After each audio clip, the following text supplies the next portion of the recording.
Existen cuatro tipos de macromoléculas: los lípidos, los ácidos nucleicos, las proteínas y los hidratos de carbono o glúcidos.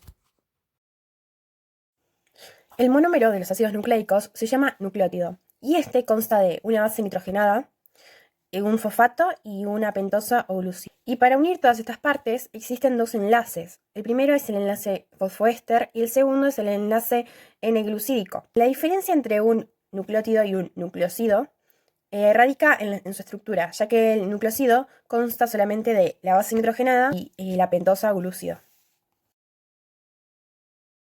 El ADN presenta en su pentosa una desoxirribosa, mientras que el ARN presenta una ribosa. Además, el ADN tiene cuatro bases nitrogenadas que son la citosina, la timina, la adenina y la guanina. Y el ARN también presenta cuatro bases nitrogenadas, pero estas son la adenina, la guanina, la citosina y el uracilo. El ARN permite la síntesis de las proteínas. Si bien el ADN es el que contiene la información genética, el ARN es quien permite que las células puedan comprender este ADN. Los monómeros que constituyen las proteínas son los aminoácidos. Estos están formados por un grupo amino, un hidrógeno, un grupo carboxilo y una cadena lateral. Existen 20 aminoácidos que conforman las proteínas. Los aminoácidos se unen por medio de una reacción de condensación que se llama unión peptídica. Por medio de cada unión se libera una molécula de agua. Y cuando solamente algunos aminoácidos se unen, forman un peptídico. En cambio, si se unen todos los aminoácidos, se obtiene una proteína. La secuencia lineal de aminoácidos forma parte de la estructura primaria, mientras que el primer nivel de pliegues forma parte de la segunda estructura. Esta hace que se encuentren e interactúen los aminoácidos y da como resultado la estructura terciaria, que son pliegues más complejos. Si una proteína comprende más de un polipéptido, se dice que tiene una estructura cuaternaria. Entre la estructura secundaria y terciaria existe una fuerza de atracción que permite que se formen los pliegues.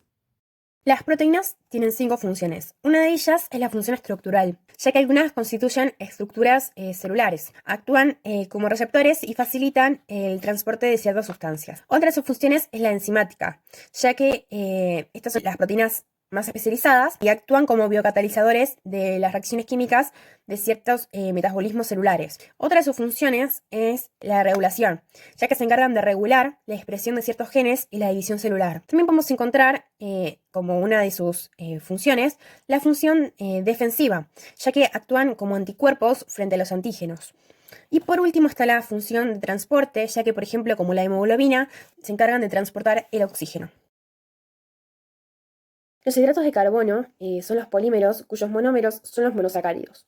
Estos se pueden clasificar según la cantidad de carbono en tetrosas, pentosas y hexosas. Las pectosas son monosacáridos formados por una cadena de 5 átomos de carbono, cuya función es estructural, y estas son la ribosa, el ARN, la desoxirribosa, el ADN y la ribulosa. Mientras que las hexosas también son monosacáridos, están formados por una cadena de 6 átomos de carbono cuya función es energética, y estos son la glucosa, la galactosa y la fructuosa. De la unión de los monómeros de hidratos de carbono se forman los disacáridos. Los más comunes son la maltosa, que es la unión entre dos glucosas que forma el azúcar de la malta que se utiliza para la cerveza. La lactosa, que es la unión entre la glucosa y la galactosa, que es el azúcar que tiene la leche de los mamíferos. Y la sacarosa, que es la unión entre la glucosa y la fructuosa, que forma el azúcar que tienen las frutas y el azúcar de mesa. Los oligosacáridos están formados entre 2 a 10 monosacáridos que se unen mediante la unión glucosídica, y estos se encargan del reconocimiento celular. Los polisacáridos se originan por la unión de 10 o más monosacáridos. Estos son los más abundantes en la naturaleza, carecen de sabor dulce y son insolubles en agua. Algunos presentan una estructura lineal, como la quitina de los insectos, y otros una estructura ramificada, como el almidón de los vegetales. Su función es estructural y energética. El almidón se encarga de almacenar la celulosa en los vegetales. Y el glucógeno tiene la misma función que el almidón, pero en el reino animal. La celulosa es la más abundante en la naturaleza y su función es de protección y sostén estructural en los vegetales. La quitina se encarga de proteger el exoesqueleto de los insectos. Los lípidos no son considerados polímeros, ya que no están compuestos por unidades de átomos que se repiten. Además, son insolubles en agua. Cumplen una función estructural, ya que las membranas plasmáticas están compuestas por bicapas de lípidos. A su vez, esto cumple una función de reserva de energía, ya que son la reserva de energía más importante que tienen los seres vivos. Los triglicéridos son los lípidos principales que cumplen esta función.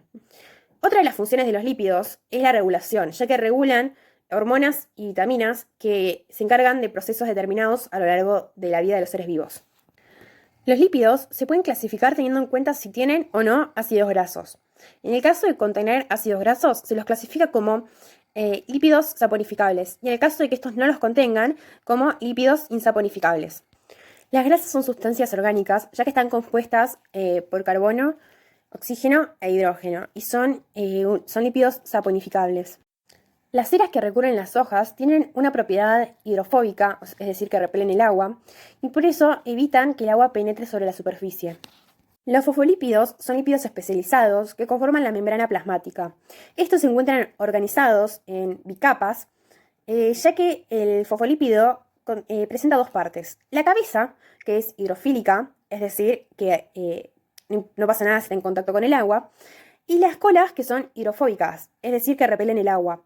Por eso se organizan de esta manera, coincidiendo las colas entre sí, para que el agua no coincida con las partes hidrofóbicas del lípido, el fosfolípido. Los esteroides son lípidos insaponificables y la mayoría se genera en el cuerpo de los seres vivos. El colesterol es el más conocido y es el más abundante en el ser humano. La estructura de las grasas consta de dos partes. La primera es el esqueleto de glicerol y la segunda son las tres colas de ácidos grasos. El glicerol es una molécula orgánica que está compuesta por 3 hidroxilos, mientras que los esteroides están compuestos por unos anillos de carbono que están fusionados entre ellos. Además, algunos presentan una pequeña cola. El colesterol es el esteroide más común. Este se encuentra en el cerebro, la sangre, los nervios y el hígado. Tiene diversas funciones, entre ellas es el precursor de algunas hormonas esteroidas, entre que pueden ser, por ejemplo, las hormonas sexuales. Además, es la materia prima para la formación de otras moléculas.